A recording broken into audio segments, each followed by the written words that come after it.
Gigi Lubel and last Tuesday we have a personal concert in my school. So ayun na, once of mga teachers tsaka yung mga staff ng school namin, and ito nangyari.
So, ayun na nga.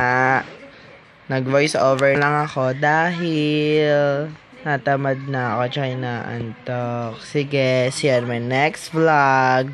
Bye!